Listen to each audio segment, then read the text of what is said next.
All right, Kotetsu, we are live. All right, welcome, guys, to the Gamers Realm podcast. We are here with a special guest today. Before we get to that special guest, I want to introduce myself. My name is Kotetsu. Sorry, I like heard myself on the podcast. That was weird because I have it up.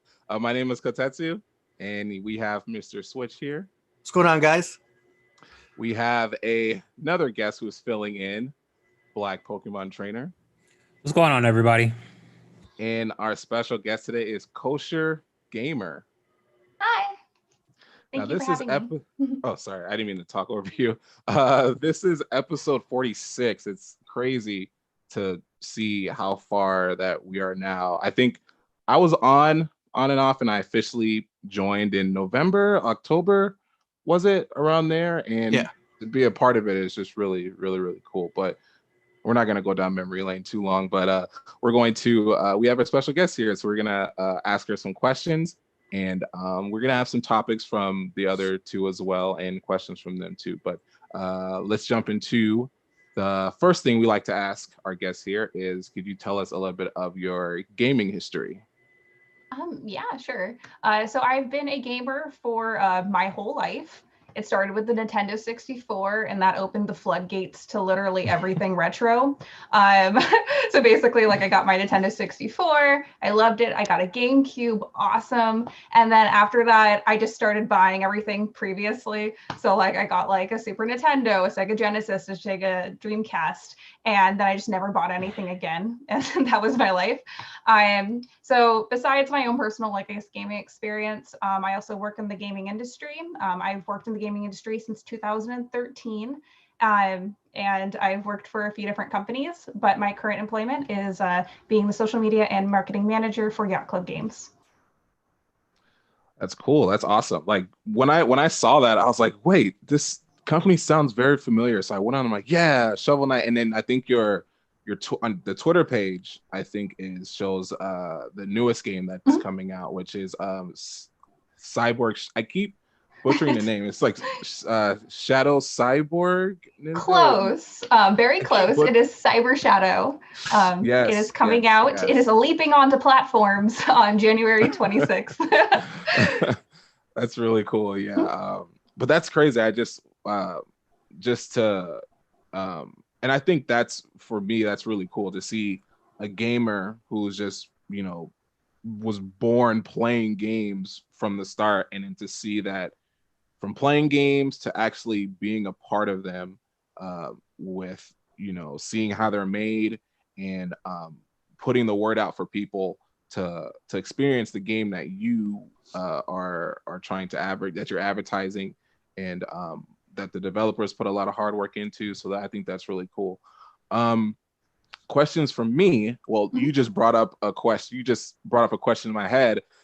Dreamcast. So what were your games on the Dreamcast? I always wanted a Dreamcast, and my cousin had it. I was so jealous. But what were your games on the Dreamcast? Okay, so don't make fun of me, I but won't. Echo the Dolphin, the most I knew you were disappointing going to Dolphin say game that. ever. I knew you were gonna say that. Oh my god! I knew you were gonna say that. I was like, it's gonna be one of the games with the fish games, and you said it, and I was like, dude, oh my gosh! Yeah, I'm not hating on it. I'm not hating on it. Okay, so my whole obsession with Echo the Dolphin is because when I initially got the game, I did not know that it was like this grand adventure, like aliens and like all this crazy stuff. I just thought it was a cool game with a dolphin and you would just do dolphin cool. stuff. So yeah, I really like that. Obviously, like the Sonic games, Shenmue's really cool. Let's see what else. Ooh, Skies of why am I forgetting it right now? I'm blanking. Skies of Arcadia. There we go. Why did I forget that? I've had this game forever, but it sounds weird. I've had this game for a long time, but I've yet to play it. But I want to play it. Phantasy Star. I'm a fake Phantasy Star fan. I just have it. So a game I have played Power Stone 2, the best Power Stone. That's also a really good one. Another game that I own but I don't have a microphone for is Seaman, but I like to pretend that I'm a huge fan of that game. Man. Mm-hmm. So that's my Dreamcast roster. Yeah, my cousin had Seaman, and I was like, what the heck is this? It used to freak me out because it was like it was a man's face on a fish, and you would Mhm. talk through it through your controller, which was like really weird. Yeah, it's You disturbing. mentioned, Yeah.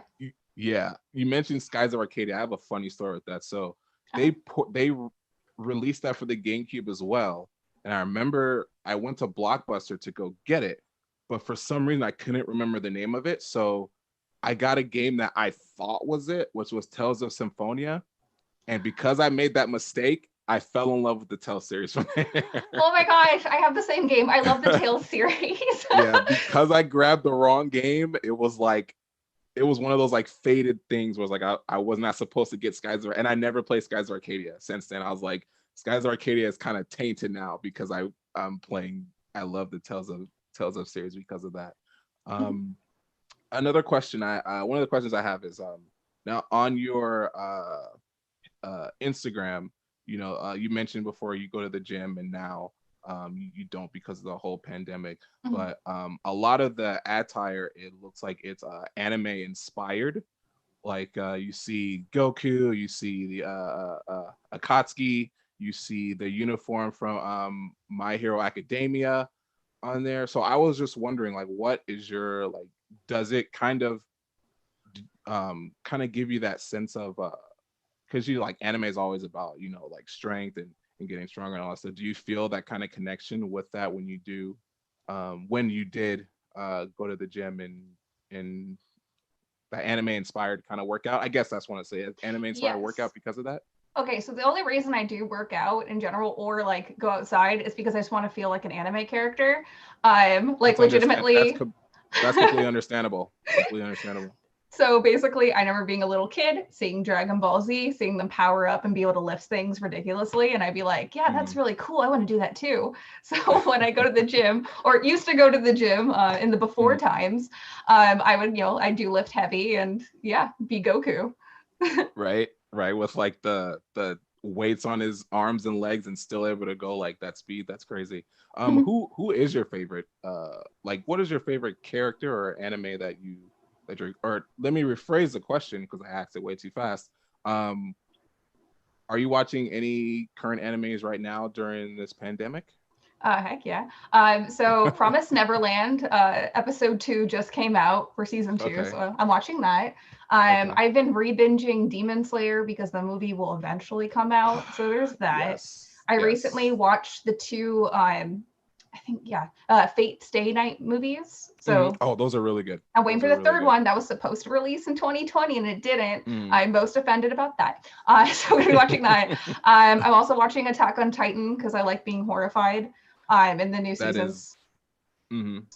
And I've been on the quest for, okay, this is going to sound odd, but this is my life, so therefore. So basically, I'm on the quest for the worst anime. Okay, and you're like, why, Celia? Why would you do that to yourself? I don't know, because it's funny. So you know how everyone's like saying, like, this is the best anime. Cowboy Bebop is definitively one of the most classic animes. Like stuff like that, or like Neon Genesis, amazing. But what is the worst? No one talks about the worst. They make a list of the top 10 worst, but are they really? I don't know. I'm figuring that out right now. So I have a bunch of horrible ones I can talk about, but I don't know if that's helpful.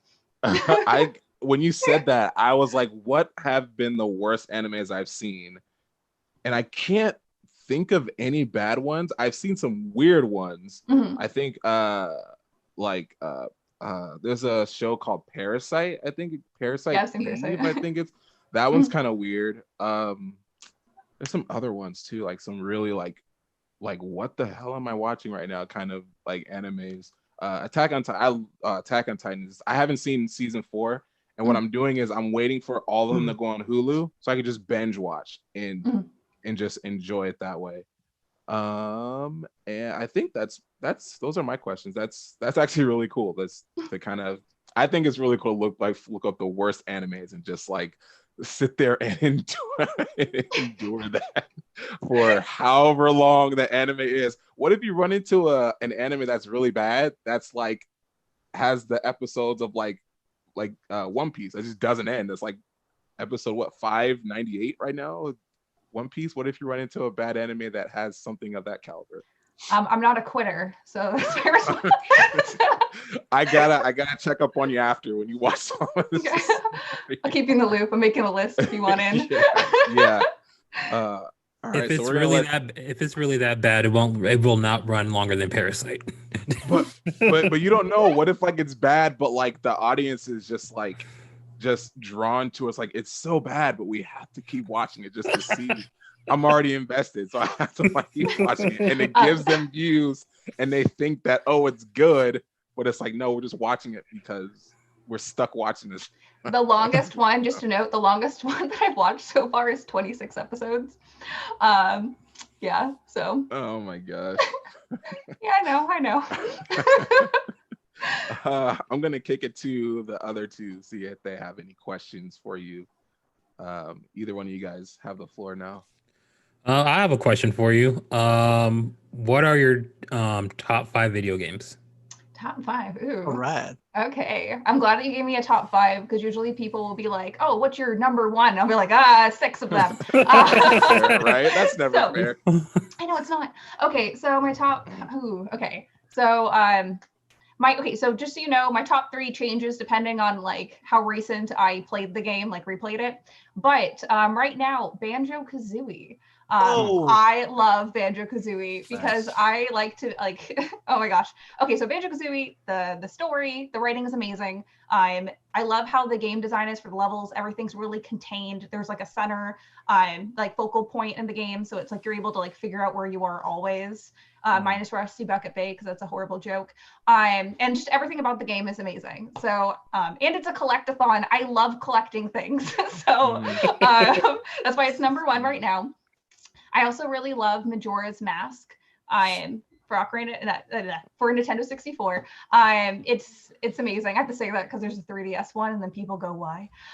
So yeah, I really enjoyed that one. I love the concept of 3 days. I know everyone complained about that, but once again, like I love managing, like min-maxing everything. So knowing exactly what's going to happen every single day and seeing how fast you can get there is actually what led me to organically finding out about speedrunning.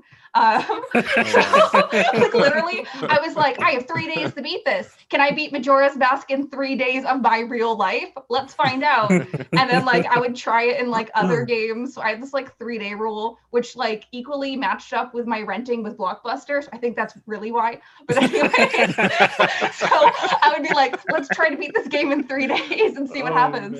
Also, it's really dark. I love the use of masks. It expanded on Ocarina of Time, which was amazing. So that's one of my favorites.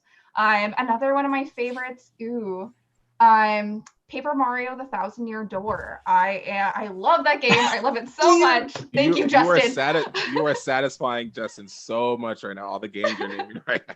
Well, I was an N64 kid. His reactions are so priceless. Reaction time. Yeah, so I love that so much. What was I ranting about? Oh yeah, okay. So basically, I love the little characters. I like making the little friends. I don't know. It's just a really great game, and I love the RPG partner system. I haven't played the Origami King yet. I heard they brought it back slightly, which is a step in the right direction. So cool. Okay, what other games? Usually people ask also top 3, and then I'm like, okay, done. I also really like, okay, there we go. I have it. So these are just going to be Game Boy games now. Spoiler. So I really like Monster Warrior. Oh my gosh, I always mess it up. Dragon Warrior Monsters. Bam. Okay, so I think I know what that game is. That sounds very familiar. Yeah, I'm dyslexic, so I always mess it up. So fun story about this game. Okay, I was in Lassen's. It's like a health food store in California. But anyways, so I was in the store called Lassen's. I was playing Game Boy following my mom, like what kids usually do. And when we got to the register, the lady was like, "Oh, are you playing Game Boy?" And I was like, "Heck yeah, I'm playing Pokemon," thinking this 20-year-old wanted to talk about Pokemon with me. But she said she like actually took out a Game Boy game from like inside the little drawer thing and was like, "Hey, someone dropped this and it's been here for a while. Do you want it?" And I saw this game and I was like, I've never seen this before. Of course I want it. And that's how I got introduced to the Dragon Warrior franchise. So that's crazy. Yeah, so I played the heck out of that game. I love it so much and I say it wrong every single time. And the thing is, I was in like my friend group. Not many people knew about Dragon Warrior, or later on in being Dragon Quest. But anyways, that's besides the point. I'm a huge advocate for the series, and King Slime is the best. Okay, so there's that game. I also really like Harvest Moon for Game Boy Color. Harvest Moon 2, by the way, because you can pick being a girl and then date all the guys. Okay, anyways, so okay, anyways, so I like that one for other reasons. Anyways, because the cows are cute. Okay, because the cows are cute. Okay, so there's that one. And then moving to a non-retro, I guess, game is Persona 5. Yes. I really, really like Persona 5. Yes. I actually recently did a 100% social link run, meaning you get to date all the girls. And so is that possible? That is possible. You can date all the girls, but I've dated all of them. They get mad, fun fact. So yeah, that's what I figured. So for that run, I 100%ed everyone. So I got to a level 10 with everyone. But for it, I strictly dated the teacher because nice. But yeah, you can I know date what the teacher you're talking about. Yeah, I know what teacher you're talking about. You can date her. You can date Hitofumi. You can date Futaba. Basically, all the girl cast. Futaba? Wait, what? Yeah, you can date the Futaba. But you have to have a high kindness rank and a really close bond with Sojiro. Oh I've played this game several times to see what the yeah. Oh man, because I'm running through Royale right now, so I could be ready for Phantom Strikers. Oh my God, Futaba. Okay. That's crazy. Yeah, you can date a lot of people. I feel like you hit like all of our souls with your top 5. I did not plan this, I promise. I was like, please say Persona. Please be Persona be in there. Oh, I love Persona. Other questions, Black?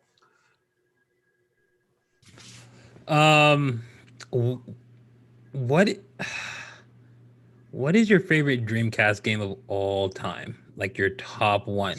There's been like you said Shenmue, and like that hit me too. And then you said Sonic, that also hit me. What's your favorite one of like all time? Yeah. That's really difficult.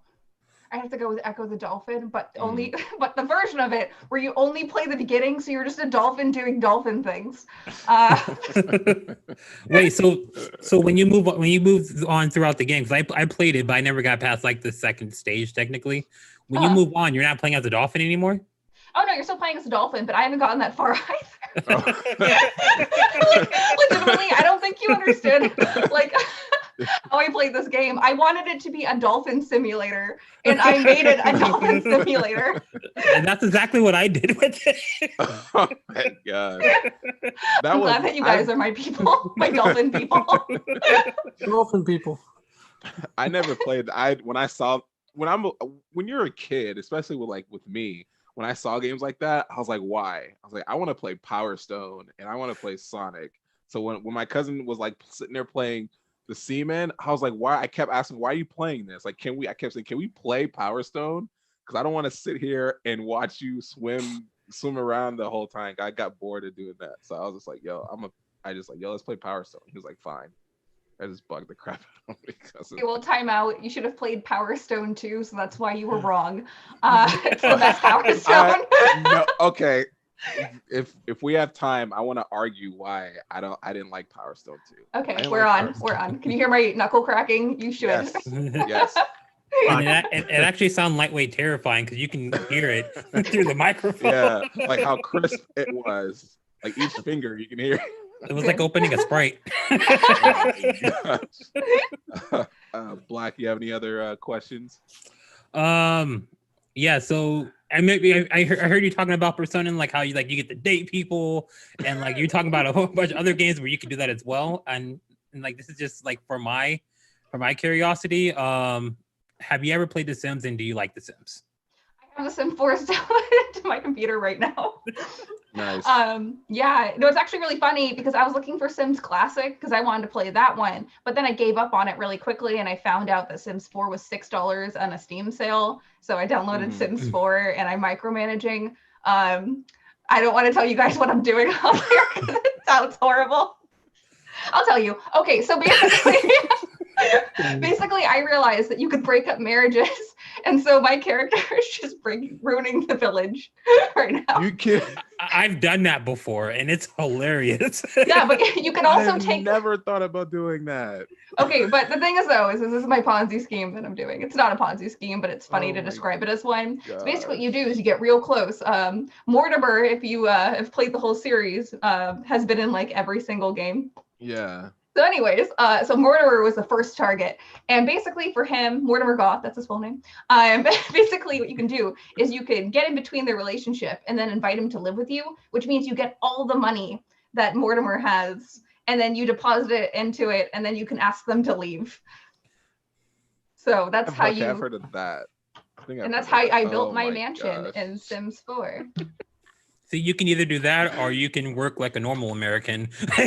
Right? Like I did in the game. Yeah. I work at a coffee shop in the game. Right. Working We're hard playing as a two very- barista. We're playing two very different games, right, friend? Oh my gosh. Oh man. We are like having too much fun here. We forgot about this podcast. Anything else, Black, before we No, I do not have any further questions. All right, cool. Like if you want any live sim like game suggestions, I can throw some out there like Hateful Boyfriend. It's a classic. What is Check it it called? out. Hateful Boyfriend, check it out. It's good. Don't Google it. Don't Google it right now. I'm gonna Google it right now. Yeah. Because I No, I'm saw him, kidding. but he was like, and I heard the clicks, and he's like, "Oh crap, let me just stop." No, I'm kidding. It's a pigeon life sim dating game. Oh my gosh. All right, Mr. Switch, what you got? What you got for us? Yeah.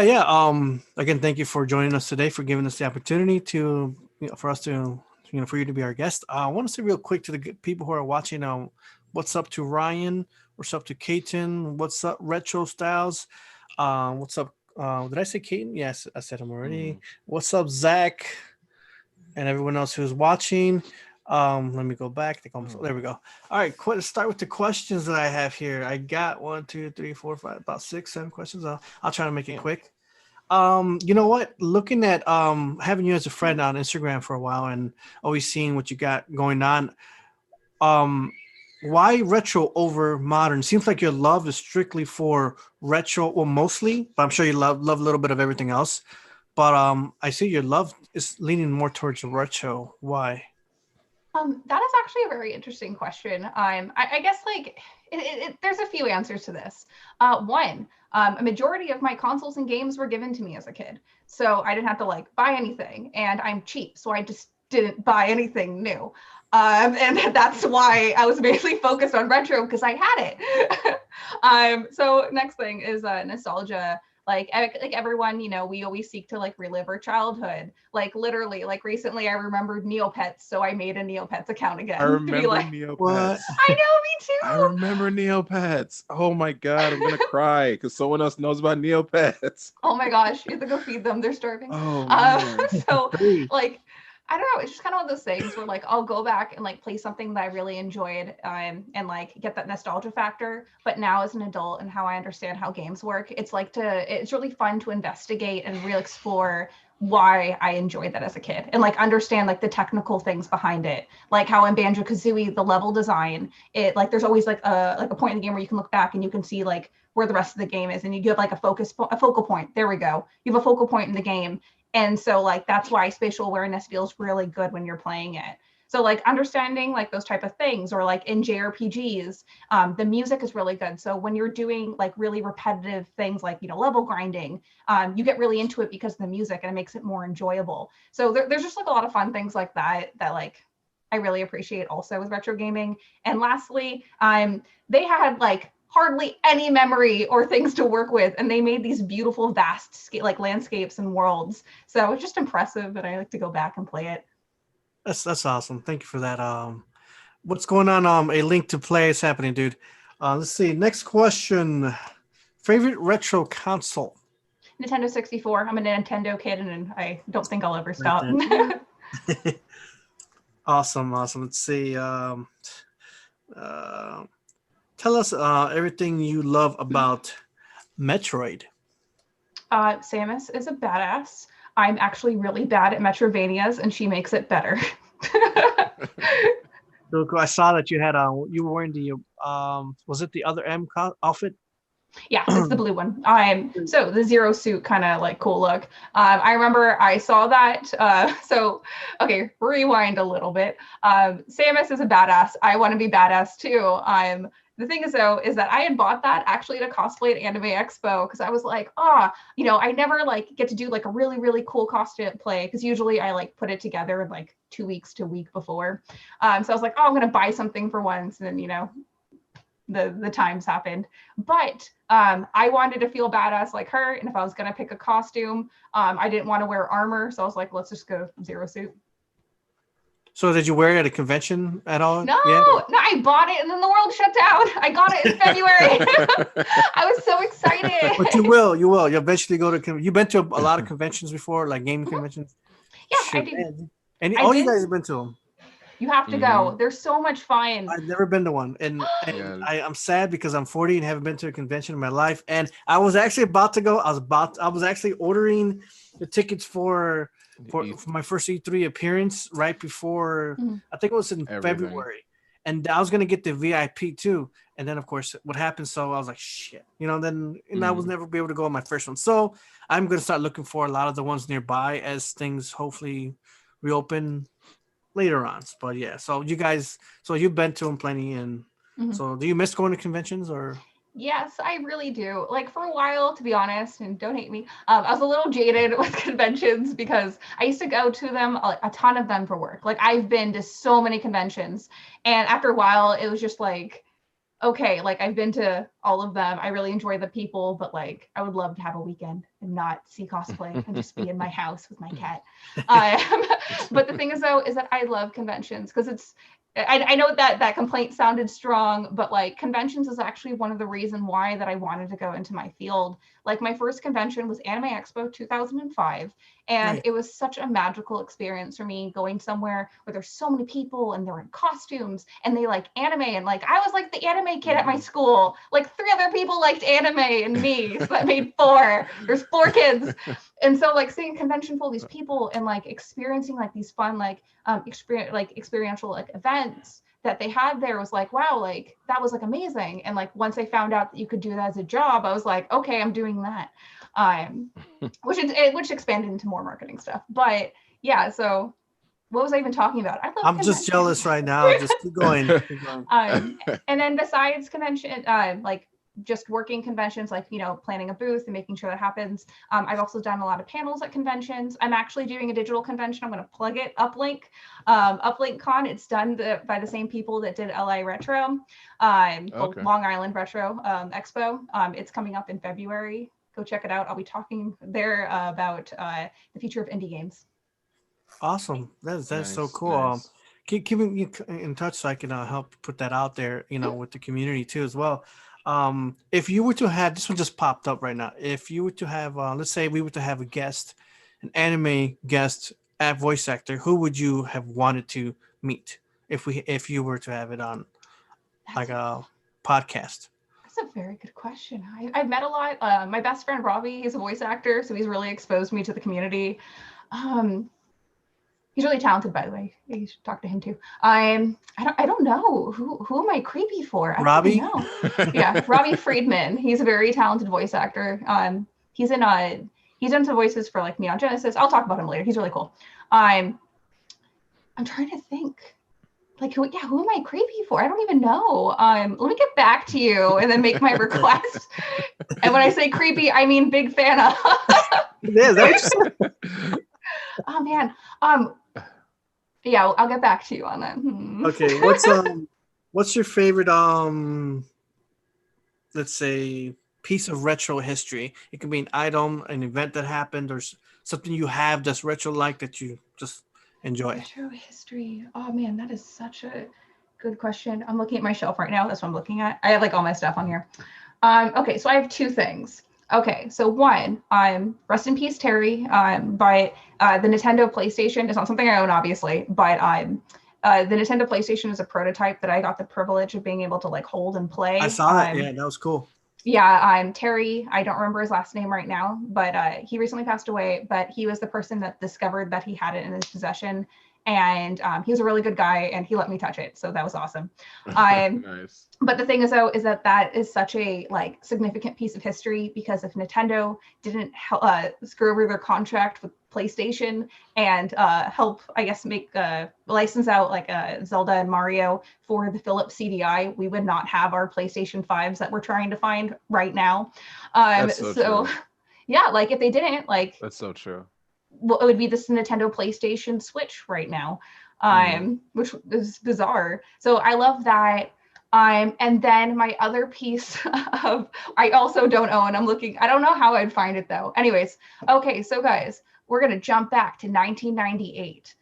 Mario Party 1 came out, and a lot of people hurt their hands because they were doing the thing, you know, in the mini games. We all got blisters. We all remember and like burns on their hands because of the So to prevent lawsuits, Nintendo administered a bunch of little gloves that people could wear. It was mittens. They literally sent out mittens to anyone who complained. So they remedied the issue so they wouldn't sue them. Fun fact, those mittens were non-branded. So we'll never know if they truly exist or not. And that is my other favorite piece of history. We need to find some mittens.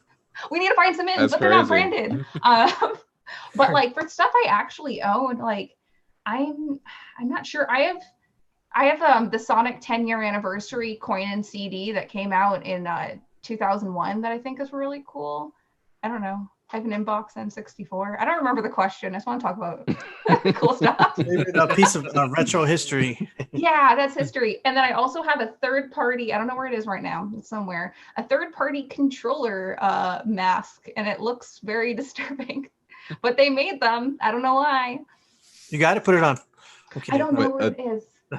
I'll send you a photo so you could edit in. Let's get down to my one of my last questions, and we'll go into some side topics real quick.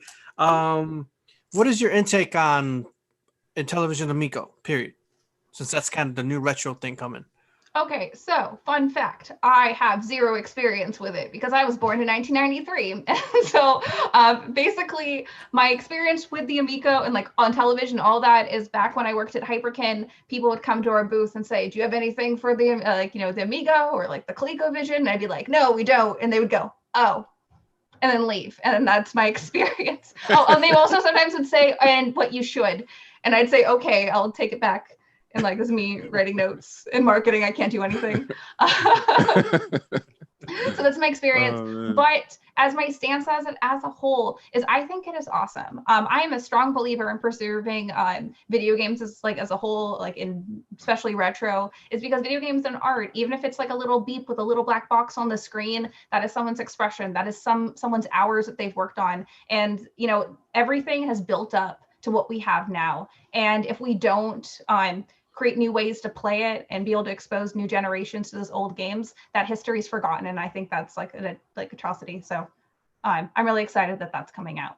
And the new one, I think it's February or March when the new one comes out. And yeah, of course, bringing back some of those old classics into something a little bit more modern, trying to bring back family together to play together. So it's really awesome that, to get an intake on what everyone's doing. I'm trying to do a video soon on that one, but that's for another day to talk about. But Kotechi, you want to go ahead? I just want to point out when you were talking about the preserving classic games, that's a conversation that me and my friends have all the time, where we say, well, are ROMs really a bad thing? Because you're preserving something that means a lot to a lot of people. And that's always a topic that always have so many viewpoints, but the main point is just like we want to be able to go back and relive those nostalgic moments, like you said with Banjo-Kazooie. For me, it was like Star Fox or Super Mario 64, Jet Force Gemini, Donkey Kong 64. Oh, wow. So wait, time out. Have you gone back and played Donkey Kong 64? Yeah, I did the other day. Not recently. Yeah, don't. Like continue. I think a couple of years ago. I did. Whoa. What's wrong with Donkey Kong 64? When I went back to it looked. I'm sorry. I was like, what the? I'm just like, I played this before. I'm sorry. But that's how it is, though. Like even when you look at when Nintendo, quote unquote, brought back Super Mario 64 and gave it a nice HD. I'm air quoting right now, HD, whatever. It looked the same as I was playing on the 64. So I was like, I had that same feeling, but still, just to feel like, I remember running through Bob-omb Battlefield and not knowing what the heck to do. And now I have like that mindset. I'm like, oh, I need to do this. I need to do this. I need to do this. I'm like, that's crazy. I didn't think of that when I was a kid. When I was a kid, I just want to run around with Mario and do crazy flips and get the wing cap and just do all that stuff. But Yeah. I agree. Be able to preserve games is something that's really important, especially nowadays. So we have some time. We want to talk about some topics. I think I have one, which I'm probably taken from everyone else who probably has it. They showed off the Super Mario 3D World plus. Let me cross that out. Fury. Yep. I was like, you had that. For me, that's the reason why I got a Wii U was Super Mario 3D World, because it just looked really cool. And when I played it for the first time, I just enjoyed it. I got weird Mario 64 and Galaxy vibes, which I never played Galaxy then when I got it, but it felt really good just to play. And even on my channel, I even 100%ed. I got all the green stars, all the stamps, and to be able to go back in there and do it again, I'm kind of crying because it was freaking hard even to get all the stamps. But to be able to go back and play it on the Switch is really cool. And we're getting a new open world component to the game, which is Bowser's Fury, which looks really cool. I love Bowser's design 100%. It just looks really menacing and diabolical, and it adds kind of a darkness to the world. But I think it's gonna be pretty cool, and the online aspect of it's actually really gonna be really cool to play with other people in there too. So I am very much so looking forward to this game. I didn't actually get the chance to play the game until I think 2016 and 2017 when I was playing with my wife, and I was so amazed by how great this game was.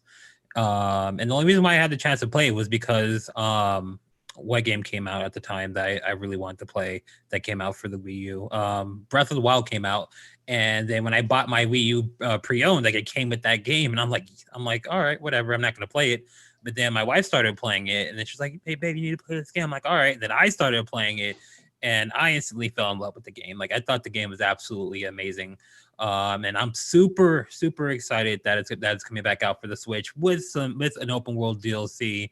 And the Baby Bowser element I thought was also really cool because, you know, I feel like it's taking homage from the Baby Bowser or Bowser Jr. from Super Mario's Sunshine. Yeah. So like that was absolutely awesome. And I am definitely 100% excited for the Nintendo Switch 35th anniversary edition that is coming out on the 12th, because I'm going to be outside of Best Buy on February 11th. I already took the 12th off from work. And I'm ready to get that console. My wife is going to murder me for spending another $300 on a third Nintendo Switch, but it's worth it. I've never played the game before. Hate me. I actually, around the time that the Wii U came out, and I did get the game for my kids. They were much younger at the time, and at that time I was a gym freak at the time, and I was always there every day, and just didn't put the time into gaming anymore at that time period. But I saw my kids play it. I might have attempted it once or twice, but I don't remember. I just know that I'm so much more excited for it right now. I can't wait to play it. It's just like, man, what was I missing? You know, and so yeah, I can't wait for that. It's gonna be awesome. I like that Mario can be a cat. That's like the best power in the entire game. It really is. I never use anything else. Even when I like pocket stuff, I need to pocket a cat power suit because I need to get here to get this stamp or to get this green star. That was like the best power in the entire game. And then to a point where I got to a point where I was dying a lot. And then they're like, here's an invincible Tanuki Mario. And I always felt so ashamed because I didn't even know that was a thing until I got it. And I was like, that just tells me how much I'm not doing very well in this level, because they just gave me a invincible Tanuki Mario that doesn't end. So I can just body everybody and not worry about dying the entire time. I felt so bad about myself. I was like, really? Miyamoto, like metaphorically, just pat you on the back and be like, Yeah, pretty much. Okay, Yeah, he was son. like, "You tried. Here's a Tanuki Mario," and I'm like, "Oh, this is a thing, a invincibility Tanuki Mario? Okay, That's that cool, I guess. sucks." But yeah, I was like, "Okay." There's sometimes I said, "Heck no, I'm not even taking it," so I just run past it and just keep going and do my own thing. I had pride on that. during That's that pride, time. yeah. There was one level, I think it was like on the third world or the snow world. It was like a level where you had to unlock using like the green stars. And like it absolutely required to use a cat. Like if you didn't use a cat, chances are you weren't going to get through this level. Well, me being the daredevil that I was, I didn't use a cat. And like I was playing it with my wife, and she was watching me, and she was literally having a panic attack because like I was doing a bunch of wall jumps. when you need the cat to climb places and like to hold on to places, I was just doing wall jumps the whole time, going back and forth, and then she and then she was just watching me like. It's definitely a great. I thought it was a great game on the Wii U, and I absolutely enjoyed my time with it. I don't have any other topics. I do want to get into that Power Stone discussion, so I'll let everyone else get their topics going if they have. Oh no, anything else let's they get wanna into talk this about. Power Stone discussion. Wait, hold on. I got one. I got a quick topic, real fast. Hopefully. What's your That's for everybody. Question. What's your intake on what's going to happen for the Zelda 35th anniversary? What do you want? What are you hoping for? What do you think is going to happen? This is what I think is going to happen. They're going to, if it is they're going to give us a little bit of a leeway after the 35th for Mario. Probably that's like a month and a half, and then they're going to go into it, and then we're probably going to hear. We're going to get all this cool merch, and we might get. I don't know if it's rumored, but they said Skyward Sword is coming to the Switch. I want Twilight Princess, please. I heard there was a rumor that Skyward Sword might be coming. Twilight Princess is really cool. And I was really intimidated by Zelda for a very long time until I bought Wind Waker. And I loved Wind Waker on the Wii U. And I said, oh, let me try Twilight Princess. And I said, oh, Wind Waker is not getting played anymore because I'm playing Twilight Princess the whole entire time. But I think we're going to get some cool merch. We might get something we hear about Skyward Sword coming to the Switch. And then they're going to give us more information about Breath of the Wild 2, maybe release date, maybe some gameplay, and then just kind of milk it until next year. That's what I think they might do. About you, Justin, or like? I don't want to say anything yet. And the only reason why is because I'm a decent Zelda fan, and I just know that there's just so much history with Zelda. I mean, I'm just thinking about it right now. The Nintendo 64 had 2 different Zelda games. The GameCube had 2 different Zelda games. The Wii had 2 different Zelda games. Don't get me started on how many Zelda games the Game Boy had, the Game Boy Advance had, and then the Game Boy Color had. So, there's so many different directions that Nintendo can take this. And I don't want to get my hopes up for anything. I have what I want to see, but I want to wait and see like what Nintendo comes out with. I mean, like I said, all I really want is this Twilight Princess. Twilight Princess is hands down one of my favorite Zelda games of all time. Really close to A Link to the Past, and then Wind Waker right before that. But I just want to wait and see. I'm excited for it. Whatever they're going to do for the 35th Zelda anniversary, I think they're going to do something due to the success that they had with the Mario 35th anniversary. And Zelda is just as big as a game as Mario.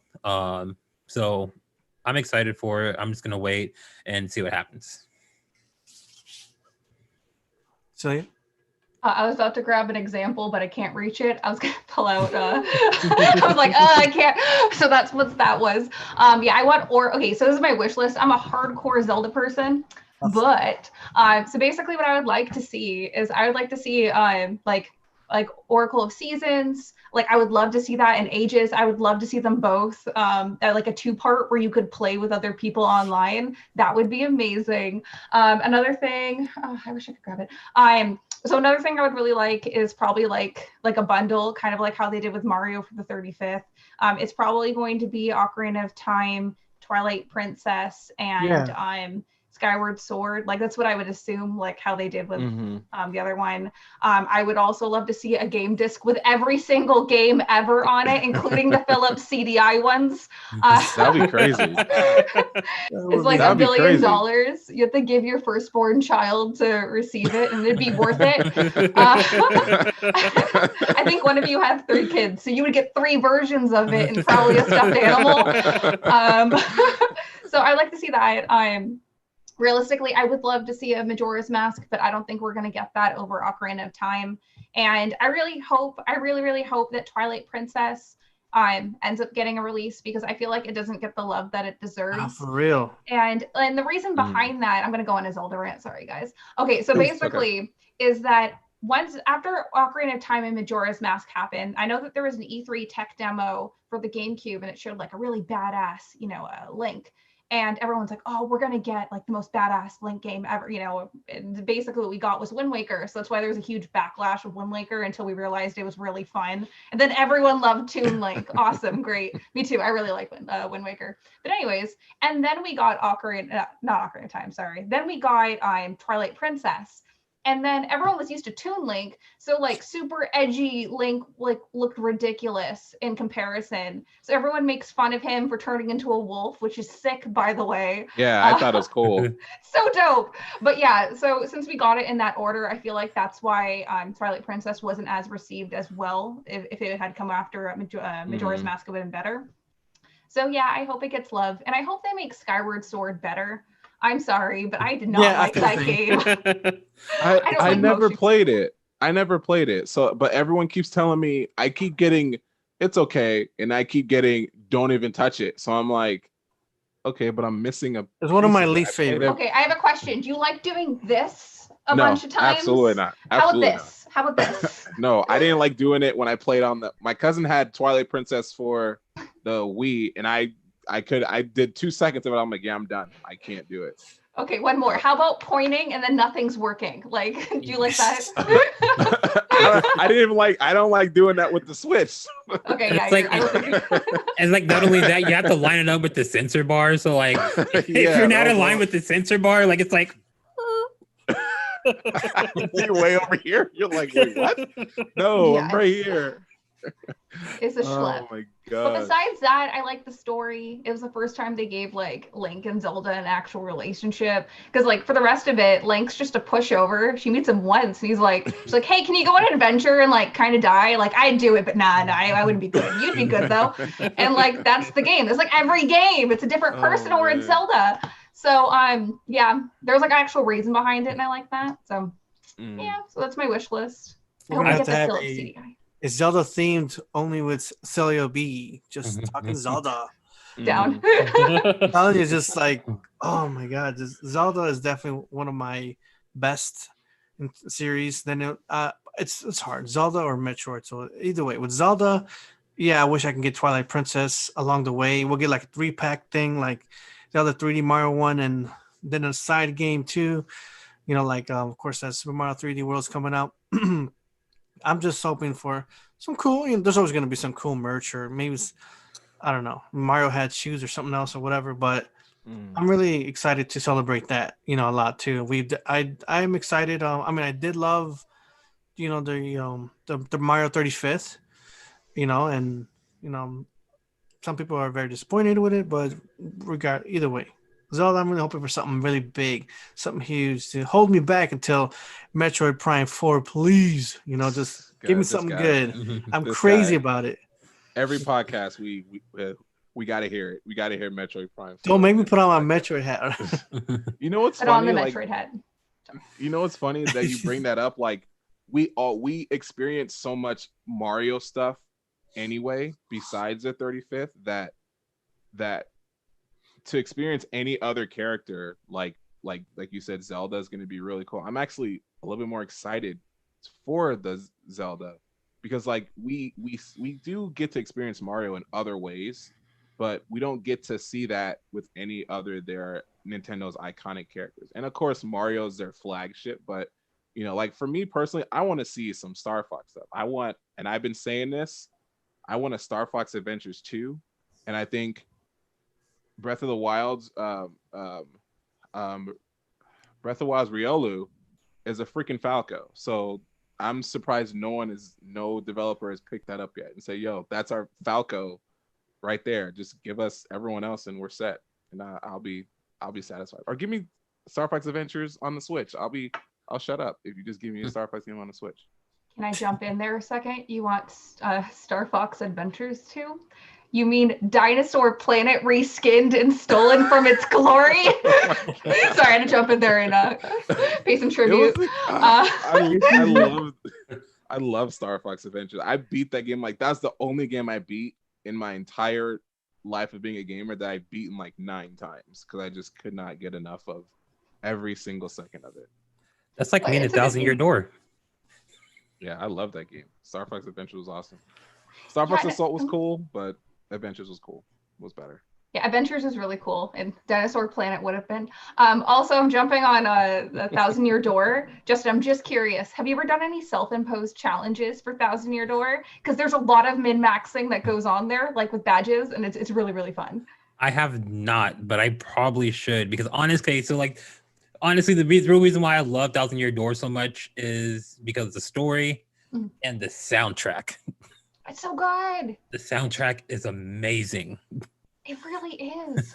Yeah, you can look up some guides for it because that's what I did. I didn't come up with this on my own. But basically what you can do during battle, if you do like challenges where like it's only badge points, like you don't upgrade anything except badge points, you can literally get it to where it's like where you have to get yourself in peril to be able to hit like triple critical moves. And it's really, really fun. It changes the game completely. You should play it. I did that. I did something similar in the original Paper Mario, and I didn't get past the 3rd star. Okay, don't play it like how you played it. Play it better, and you're gonna have so much fun. So pretty much, go with the guides. Don't go with anything that you decide to. Like when you feel in your heart, you should do. Ignore it. Yes. Ignore it. Oh my gosh. Favorite gaming music? Quick. Zelda for me. Zelda and Undertale. I like religiously listen to it. Wow. And Shovel Knight. I have to throw that in there. I listen to it also when I want to feel inspired.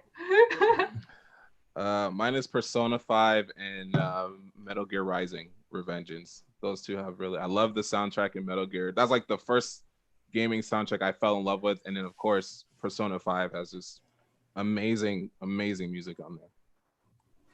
Okay, I hope you guys are ready for this. Sega Team, Mario RPG, 1,000 Year Door, Legend of Zelda Ocarina of Time, Legend of Zelda Twilight Princess, and yeah, that's about it. That's all I could think of right now. But like on my Spotify playlist, I have like a playlist that's dedicated to soundtracks from different video games. Like I really like listening to video game music, like not only like when I'm playing, like on my off time, like when I'm working or if I ever decide to go to the gym or work out.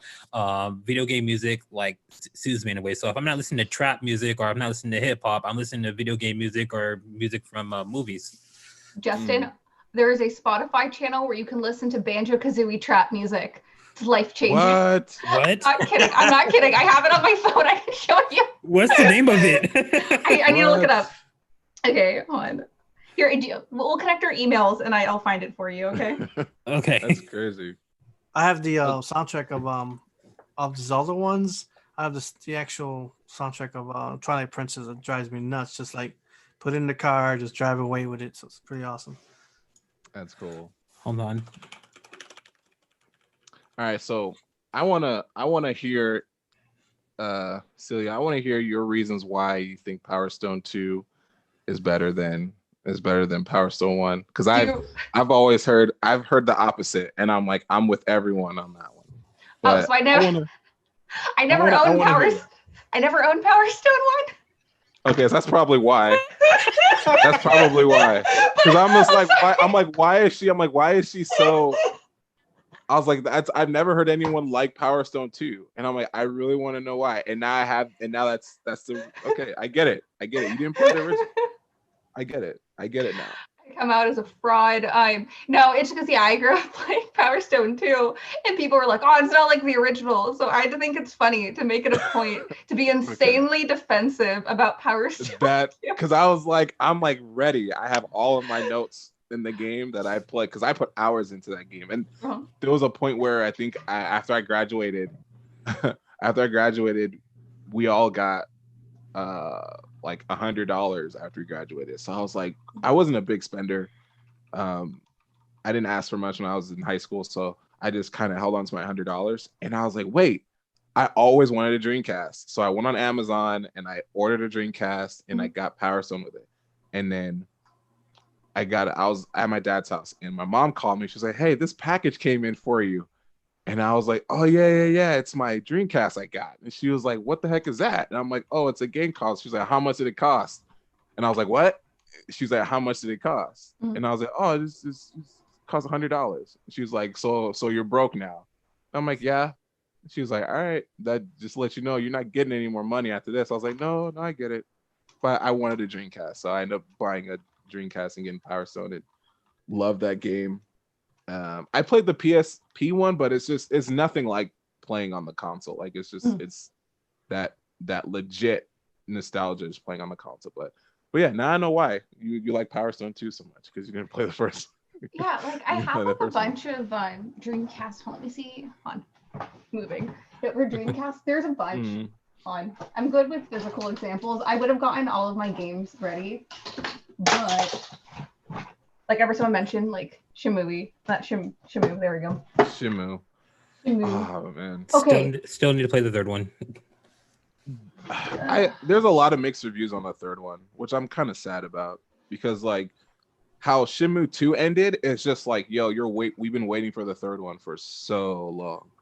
Like I remember my cousin had an Xbox and he had Shenmue 2, and I would like every time I come home from school, I go to his house and I would just go straight to his room and I just play Shenmue 2 just all day until someone came and picked me up. I ended up finishing it in like a week.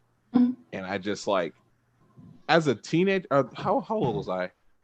I was a freshman, so I think I was like 13. I think I was 13. And to have like that reaction I did for a game, I was like, I never thought you can have a reaction for a game like that at 13 years old, but I did. And I felt the same way about Knights of the Old Republic. I was like, I never thought I can have a reaction like this for a game at 13 years old. So, but yeah, I want to play the third one. I've heard mixed reviews about it, but we'll see. Shenmue, what Gamerz is to Shenmue is what people who like music is to Frank Ocean. Oh my gosh. Guys, let's hit up with getting towards the end of the podcast and go into that thing you guys wanted to do, your little battle. What's going on? Oh no, we did that. We resolved that. She didn't play the first game. That's why it was over. Yeah, that was my joke. I was like, ready. Oh shoot, I have to come clean. Yeah, and then the thing I was gonna segue with the Dreamcast thing when I showed you Shenmue, I couldn't find, so I was like, just kidding, dropping off that point. Anything else? Anyone has any last minute things they want to talk about? Regarding anything, any last minute questions for Celia? Any questions for us, Celia, that you have that you want to know before we end off today? How disappointed were you with Quest 64 back in like 1997? You know what? I'm not disappointed because I never touched that game. So good. I was happy about it. My cousin had it, and it just looked like and I say this to a lot of people now who play RPGs and play games in general. There's two things that I feel like gamers now are lucky to have that we didn't have back then. First off is saving. You guys, gamers who play games now, you are lucky that every single game in the menu has a save or there's a save point somewhere, because you don't have to worry about the struggle of I have to finish this in one shot, or I will have to start over again, or I have to remember this code to be able to go back and play this section of the game. And the second part is to have an actual narration that tells you what you need to do the next. Whenever I saw my cousin play, I'm like, what are you supposed to do? He's like, I don't know, because there's nothing on that told him to do anything. So I was like, cool. So I said, I'm not touching that. I'm never touching Quest. So I wasn't disappointed because I never played Quest 64. Okay, fair enough. Quest 64, Farragon has not played it. Good. You don't have to. Just bury that one. Remember I said preserving games? Remember I was like, yeah, it's an art and we should. Not that one. Quick side tangent. So Quest 64 is the reason that I found out that games can also be bad. I didn't know that before because all the games I had played were Mario 64, Banjo-Kazooie, Ocarina of Time. Like it was like a wonderful hit always. And then I saw that game and it was like, it looked like an action adventure RPG thing. I didn't even know what RPGs were back then, but I was down for it. And I got that game and I played it and I wasn't having fun. And like the worlds were empty. Every time you got into battle, the camera moved. And I'm like, I don't know where I am now. I'm in a forest. It looked like you could dodge. You can't dodge. None of the attacks matter. Nothing matters. I feel like I had like an existential crisis more in the game than I did. Anyways, and then basically I remember not having fun and being like, why am I not having fun? And instead of assuming that the game was bad, I assumed I was just bad. I thought that I did something wrong. Did you hate that? And then yeah, after a while, then I played Glover and I realized that they were bad games. So that solved that. Oh my god, I remember Glover on the 64. So that's the end of my rant. Oh my god. Remember that it was a glove and you were on the ball or whatever? Oh my god. Yeah, it's not fun. I'm over here trying to figure out what a bad game is, and I think I blacked them all out. Or okay, maybe it's not good. Maybe it was fun for people. You guys played it, but Gex 64. Doesn't Gex have like a bunch of pop culture references that I did not get because I was a child? Yeah, it did. I didn't have fun playing that one. That was a bad one. I mean, for me anyway. But I think it was. I liked it, but like at one point, it got more difficult than it needed to be, and to the point where I had to get the Game Shark. Yeah, no, I love the Game Shark. Game Sharks. I felt the same thing about Glover, except I stopped playing instead of getting a Game Shark. I think I want to say something again about Donkey Kong 64. I do remember playing it before and liking it then, and then I guess the only reason why I said I didn't like it now-ish is only because I played it on a damn emulator. So I'm gonna get the original thing and cartridge again and enjoy it the original way, not through something else that's gonna make it look off or feel weird. Oh, if you're playing through an emulator, I 100% understand because I played it through an emulator. Yeah, then I played it. It's on the Wii U as well, and I played it on the Wii U. So that's where I'm gonna or so try that instead. Cartridge. The original cartridge is always the best way, so I'm gonna go do that. I would say that a really bad game, a horrible game on 64 was Toy Story. It was just it was Toy Story 2. What is this? The game on 64. What was that? I'm sorry, I was playing it. I was like, I don't know. It was just a big old mess. Wait. What? You thought Toy Story 2 was bad? No, the game, the first game on the 64.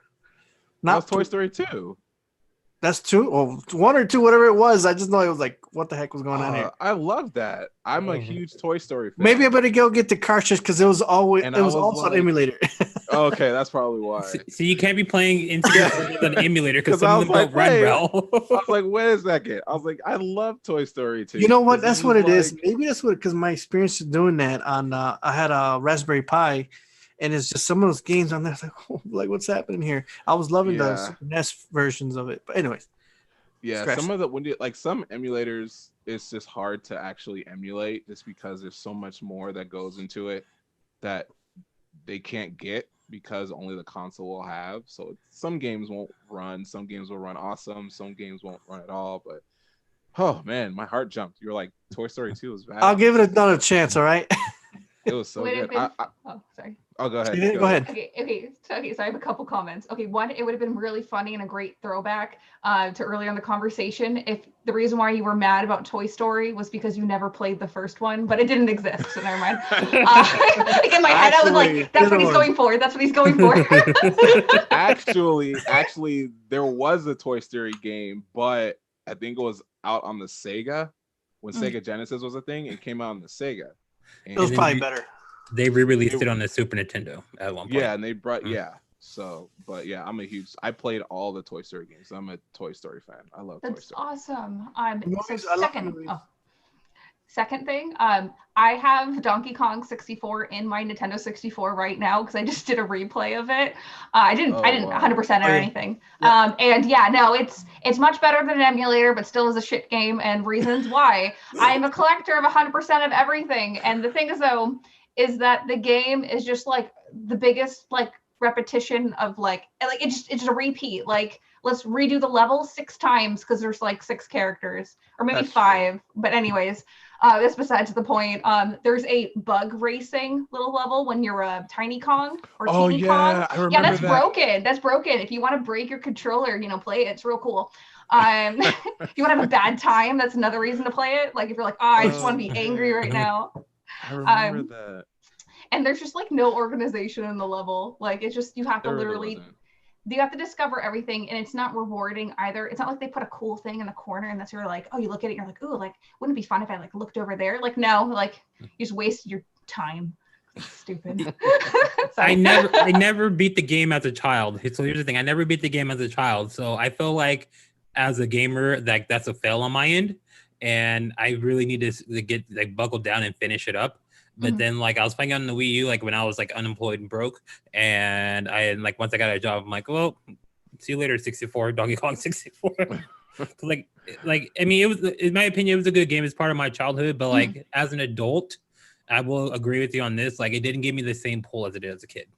Okay, no, understandable. And like I understand that too, yeah. No, I was gonna agree too. I understand that. But also if we're picking favorites, Lanky Kong is the best Kong. I'm just throwing that out there.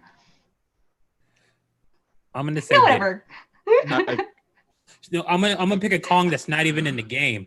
Dixie Kong. Funky Kong. Oh, I was gonna say Funky Kong. Funky Kong. But Funky Kong. I like Funky. Game. I like Funky. You can't use them though. But... Hey guys, we got a quick question in the chat real quick before we close out. Let's see. This is from Ryan Drayson. Working with Yacht Club, did I say it right? Games. Yeah. Can you speak to the details of how Shovel Knight ended up in Yooka-Laylee and Smash? Oh, Yooka-Laylee and Smash. So that was a little bit before my time. So I can't like speak to the detail of saying like, hey, it's this or that. But as what I've experienced with other cameos, it's kind of one of those things where it's like, hey, this would be really cool. And Yacht Club Games like we're really open of having Shovel Knight have appearances when it makes sense or doesn't make sense. That's also really fun too. And basically it's a collaboration between both parties. Also as a BK fan, how do you like Yooka-Laylee? So Yooka-Laylee, I was so obsessed and I still really like Yooka-Laylee. I've actually yet to play the second one. I hear it's a really great kind of like 2D platformer. Is it a platformer? It's more like a side scroller, actually. Why did I say platformer? Anyways, so I was really excited for the game. The humor's there. I'm sure there were a few like nitpick issues with level design, but besides that, I think it was like a really fun game. It was really cleverly done. I was really excited about it, so I like it. All right. I do have one more thing to ask before we end off here. So you started, like I said, you started off as a gamer, and now you are working with a gaming company as social media and oh gosh, what was the other? Marketing manager. Yes, yeah. Sorry, marketing manager. What can you give? Like, what advice can you give to people who are trying to make their way into that industry as well as either social media or brand marketing as well? Okay, so fun fact, and I didn't realize this up until like much later in life, is that there are so many jobs in the gaming industry. It's not just being a game dev or a graphic designer or an artist or any of that sort. There are people who work in operations, accounting, QA. There are people like me, marketing, brand management. There's licensing. There's lawyers that specifically work with video game negotiations. There's merchandising. You like clothes and video games? Why not both? Like there is so much that you can do, and literally you just have to apply. Like it's just that easy. And like how I found out about working in the gaming industry, it was literally, I was at a panel and it was a Nintendo panel, fun fact. And this guy from, he's one of the, I don't remember his title right now because it was like a really long time ago, like almost 10 years ago. But he was talking, I think it was about Zelda. and he worked for Nintendo, and he was like their PR like manager or assistant manager or something like that. And I was like, after the panel, I was like, hey, like, how did you get a job at Nintendo? Like, I would love to do something like that. And he's like, you literally just have to apply. Like, it's that easy. And I was like, what? He's like, go on Indeed, look at the jobs. And I went on Indeed, and there's like Nintendo hiring, you know, Square Enix hiring, like all the companies. So it's like, yeah, just go for it, and there you go. That's awesome advice. And you're 100% right. I applied at QA for Square Enix and other places too. So you're right. There's always something to look for. But thank you, Kosher Gamer, aka Celia. We do appreciate this. See, dog. Yeah, thank you. See, I didn't say that. It left my mind calling you that, but it's okay. It's okay. Next time. I had a good time here. I had a really good time here today. I'm sure everyone else here did as well. Thank you for allowing us to talk to you here and have a good time. Is anything else? Anyone want to say anything to Celia before we close out today? Black, go ahead. Anything? Always keep your twisted tea handy. Thank you for the opportunity. It was great. It was awesome. It was fun. I hope that in the future we can have another experience with you. And yeah, everything goes. I hope you had a great time with us too. So thank you so much. I had so much fun. Thank you for having me. I really had a lot of fun. So anytime, man. I'll get back to you on which voice actor I want to meet. I'll hold you to that. Also, I DM'd you on Instagram the trap music for Banjo-Kazooie to send to Justin. Yep, I sent it to Justin and I have to follow Discord. you too on Instagram too. I have to do that. Yeah, guys, find her information in the description right now for anyone who's watching, and you guys too. In the description, everyone's her Instagram and more information about her, and it's all there, so you guys can find her and be nicer. Yes. Yeah, be my new friend. And send her candy. All right, cool. Well, that is it. We hit that mark. Man, it's so hard to end these things on because I just want to keep on talking and having a good time, but all good things come to an end. So we will see you guys next Friday. This is episode 46. Friday is episode 47, which is crazy. Can't wait for that. Hopefully we have a full crew here that we can all hang out and have fun. But that is going to be it for us. This is the Gamerz Realm, and we will see you guys next time. You guys have a good one. Later, everyone.